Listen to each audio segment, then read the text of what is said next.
A moral challenge that was raised by the survey that we sent out to students last fall was the question of abortion. A number of students asked about that.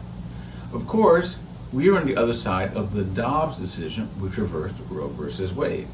What did that do? In the United States, depending upon what state you're in, abortion may be legal, abortion may be illegal, or abortion may have a certain level of limits, or there's very little in terms of the way of limits, depending upon where you are.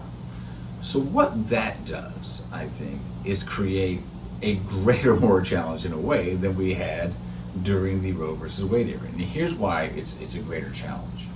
One of the things that has happened, at least in the United States with the question of abortion, is post-Dobbs, you now have some people who might have said, hey, let's keep abortion safe, legal, and rare, because of the way they're reacting to laws that occurred in some states that are very strict, and laws that seem to not have been written in ways that are thinking about things like, what about women who have ectopic pregnancies, or women who have pregnancies that might be in endangerment for the mother.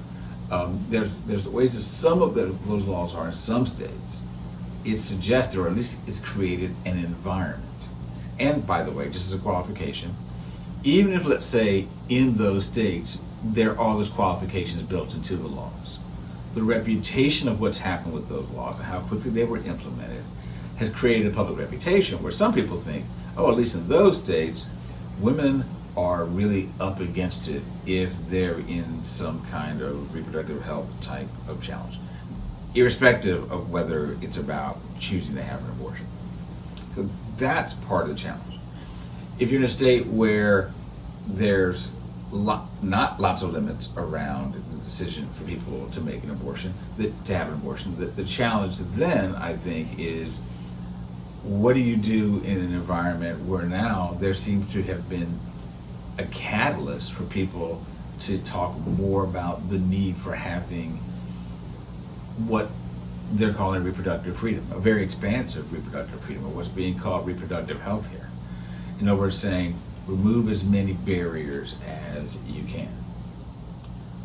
For the Christian that says that they are for life, what do they do in the situation? Well, really, you show that you are for life, but you show you are for life not just by saying that having an abortion, and particularly an elective abortion, and that's what most of them are. Most of them are not because of rape, incest, or the health of the mother.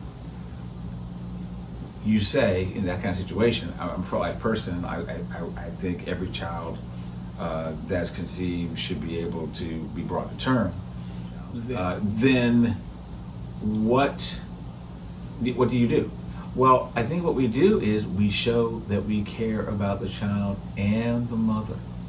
A lot of times what has happened is you get the impression that people are talking about the unborn child in a way that almost makes the mother a kind of almost incidental carrier of an unborn child. And I think there needs to be a very clear stance that says, here's how pro-life we are. We care about the child. We care about that child's mother, irrespective of the circumstances of the pregnancy, irrespective of what kind of person they are, whatever kind of behavior they have. We care for that person. And we care about that mother and that child after the child is born. And we're thinking about being, in other words, a completely pro-life person from womb to tomb, the entirety of life.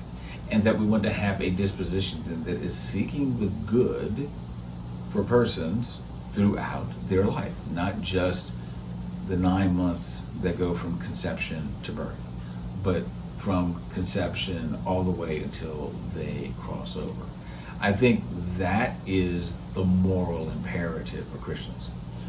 I haven't mentioned any organizations in the past, but I do want to mention an organization that I think is really helpful on this issue.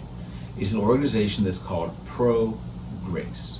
Pro-Grace is a great organization that I think is trying to find ways to advance the question around abortion and making sure that we are paying attention to the moms as well as to the children. Check them out. I think they are one of the people who are providing great leadership when it comes to thinking about what it means to be truly pro-life and to really address the issue of abortion. Check out ProGrace, and in the meantime, think about being a person that is thoroughly pro-life.